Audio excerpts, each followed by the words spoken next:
Hello दोस्तों, math with Ranjan sir में आपका स्वागत है। दोस्तों, कल आप लोगों को टॉप 500 MCQ का पार्ट 1 वीडियो आप लोगों को दे चुके हैं। अगर नहीं देखे होंगे तो मेरे चैनल पर जाके आप वहां से देख सकते हैं। आज यह पार्ट 2 वीडियो है जिसमें आप लोगों को कुछ क्वेश्चन का इसमें भी कलेक्शन किया गया है। देखिए, ऊपर एक आकार छूट मिस प्रिंटिंग हो जाता है। चलिए, क्वेश्चन नंबर 1 क्या कह रहा है, जिस वस्तु से प्रकाश निकलता है उसे क्या कहते हैं। ठीक है, उसे कहते हैं प्रकाश स्रोत। ठीक है, आंसर में ही छुपा हुआ प्रकाश स्रोत, यानी जिससे प्रकाश का क्या हो, स्रोत हो। जिससे प्रकाश का स्रोत हो यानी जिससे प्रकाश क्या हो, निकलता हो, उसे हम क्या कहते हैं, प्रकाश स्रोत। 2 नंबर क्वेश्चन क्या कह रहा है, 2 नंबर क्वेश्चन कह रहा है कि प्रकाश क्या है। तो प्रकाश एक ऊर्जा का रूप है। डायरेक्ट आप लोगों को दे देगा कि प्रकाश क्या होता है। आपके ऑप्शन में रहेगा कि प्रकाश एक ऊर्जा का रूप है। ठीक है, तो आप टिक लगाइएगा। ठीक है, जो ऑप्शन में होगा उसको आप टिक लगाइएगा। ठीक है, चलिए 3 नंबर क्वेश्चन क्या कहता है, प्रकाश स्रोत कितने प्रकार के होते हैं। ठीक है, एक पहले बताए थे कि जिससे प्रकाश निकलता है उसे क्या कहते हैं, प्रकाश स्रोत। और यहाँ पे क्वेश्चन 3 नंबर में क्या है कि प्रकाश स्रोत कितने प्रकार के होते हैं। तो प्रकाश स्रोत आप लोगों को 2 प्रकार के होते हैं। एक में प्राकृतिक प्रकाश स्रोत, 2 में मानव निर्मित प्रकाश स्रोत। ठीक है, प्राकृतिक का मतलब क्या हुआ। ठीक है, जैसे कि सूर्य तथा तारा। सूर्य से जो प्रकाश निकलता है, तारा से जो प्रकाश निकलता है, क्या उस प्रकाश को आदमी ने नहीं बनाया है ना, नहीं बनाया। वो किसका देन है, तो प्राकृतिक का देन है, नेचर का देन है। ठीक है, तो जो नेचर के द्वारा उत्पन्न किया गया हो उसे हम क्या कहते हैं, प्राकृतिक प्रकाश स्रोत। और जो आदमी खुद ब खुद बनाया है उसे क्या कहते हैं, मानव निर्मित। ठीक है, तो दोनों में नीचे क्या हुआ है कि जलता हुआ दिया, जलता हुआ मोमबत्ती, जलता हुआ लालटेन, ये सब क्या चीज़ का उदाहरण है, मानव निर्मित प्रकाश स्रोत का है। चलिए 4 नंबर क्वेश्चन क्या कहता है, 4 नंबर क्वेश्चन कह रहा है प्रकाश किसका रूप है। प्रकाश एक ऊर्जा का रूप है। ठीक है, शायद ये क्वेश्चन रिपीट हो गया है, ऊपर भी क्वेश्चन हो, ये क्वेश्चन लग रहा है रिपीट हो गया है। ठीक है, कोई बात ना। 5 नंबर क्वेश्चन क्या कह रहा है कि सबसे पहला सिद्धांत प्रकाश के ऊपर किस वैज्ञानिक ने दिया है। तो किस वैज्ञानिक ने दिया है, न्यूटन ने। ठीक है, बहुत सारे वैज्ञानिक आए थे और प्रकाश के बारे में अपना अपना सिद्धांत दिया था लोग। ठीक है, जिसमें सबसे पहले वैज्ञानिक जो थे वो न्यूटन साहब थे, जिन्होंने प्रकाश के ऊपर अपना सिद्धांत दिया। ठीक है, चलिए 6 नंबर क्वेश्चन क्या कह रहा है कि जलती हुई मोमबत्ती, जलती मोमबत्ती प्रदीप्त वस्तु है या अप्रदीप्त वस्तु। ठीक है, अब देखिए यहाँ पे पहले प्रदीप्त समझ लीजिए कि प्रदीप्त का मतलब क्या होता है। प्रदीप्त का मतलब होता है जो प्रकाश उत्सर्जित करता है उसे हम कौन सा वस्तु बोलते हैं, प्रदीप्त वस्तु। और जो प्रकाश उत्सर्जित नहीं करता है उसे क्या बोलते हैं, अप्रदीप्त वस्तु। ठीक है, तो यहाँ पे जलती हुई मोमबत्ती क्या है, प्रदीप्त वस्तु होगा, क्योंकि जलती हुई मोमबत्ती क्या दे रहा है, हमको प्रकाश दे रहा है, तो क्या हो जाएगा, प्रदीप्त। उसके बाद 7 नंबर क्वेश्चन देखिए क्या कह रहा है। 7 नंबर क्वेश्चन कह रहा है कि प्रकाश की किरणों को धूल कणों से टकराकर चारों ओर फैल जाना क्या कहलाता है। ठीक है, तब प्रकाश का प्रकीर्णन, प्रकाश का प्रकीर्णन।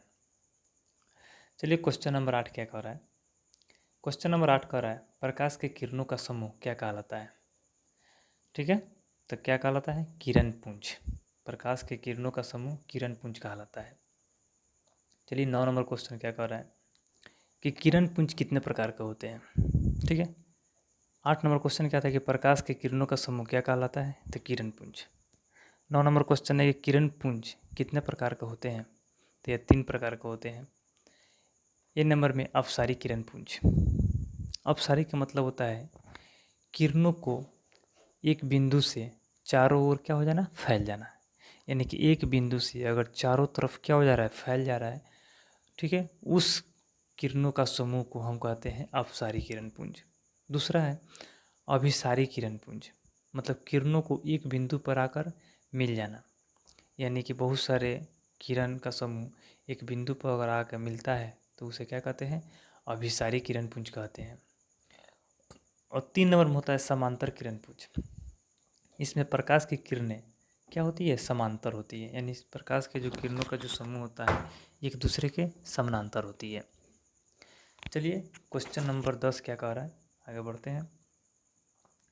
क्वेश्चन नंबर 10 कह रहा है वे पदार्थ जिनसे प्रकाश आसानी से पार कर जाती है उसे क्या कहते हैं।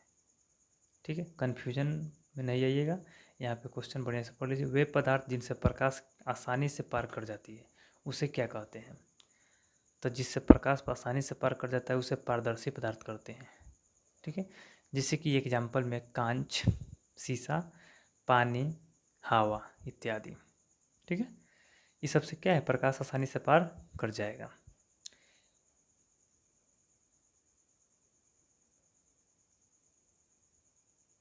चलिए 11 नंबर क्वेश्चन क्या कह रहा है कि वे पदार्थ जिनसे प्रकाश पार नहीं करती है उसे क्या कहते हैं। तो उसे अपारदर्शी कहते हैं। जिनसे पार कर जाता है उसे पारदर्शी, जिनसे पार नहीं करेगा उसे अपारदर्शी। जैसे कि एग्जाम्पल देखिए, लकड़ी, लोहा, धातु की प्लेट, डैश डैश इत्यादि। ठीक है, चलिए 12 नंबर क्वेश्चन क्या कह रहा है कि वे पदार्थ जिनसे प्रकाश की बहुत कम मात्रा पार कर पाती है उसे क्या कहते हैं। तो उसे पारभासी कहते हैं। क्या कहते हैं, पारभासी। जैसे एग्जाम्पल तेल लगा कागज, घिसा हुआ कांच, रक्त या दूध, डैश डैश इत्यादि। चलिए 13 नंबर क्वेश्चन क्या कह रहा है, चिकने कांच की एक समतल प्लेट से बनी आकृति को हम क्या कहते हैं। ठीक है, क्वेश्चन बढ़िया समझिए। चिकने कांच की एक समतल प्लेट से बनी आकृति को हम क्या कहते हैं, तो समतल दर्पण कहते हैं। देखिए समतल दर्पण का गुण क्या क्या होता है। एक में होता है कि वस्तु दूरी जो होगा वो प्रतिबिंब दूरी के क्या होगा, बराबर होगा। यानी कि समतल दर्पण में जो प्रतिबिंब बनेगा वस्तु की दूरी, वस्तु की जितना दूरी पर रखेंगे उतना ही दर्पण से उतना ही दूरी पर क्या बनेगा, प्रतिबिंब बनेगा।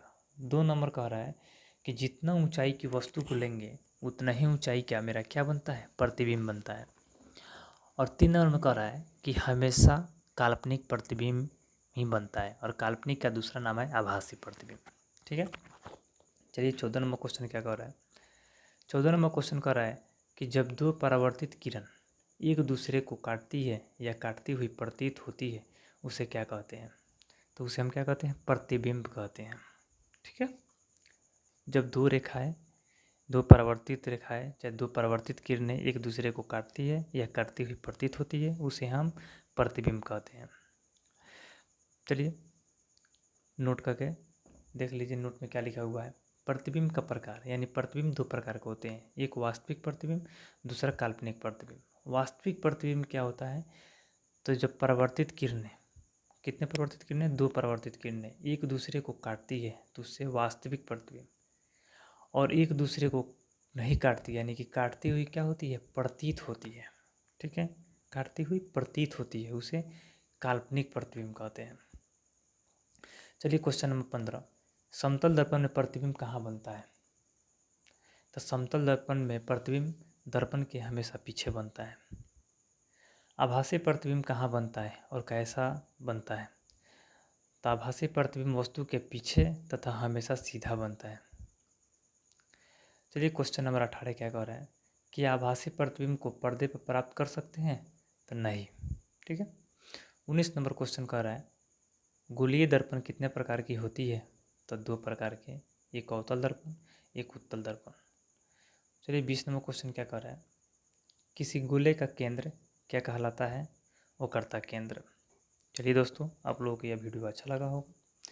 इसी तरह का रोज़ आप लोगों को एक एक वीडियो कोशिश करूँगा दे देने के लिए। चलिए धन्यवाद।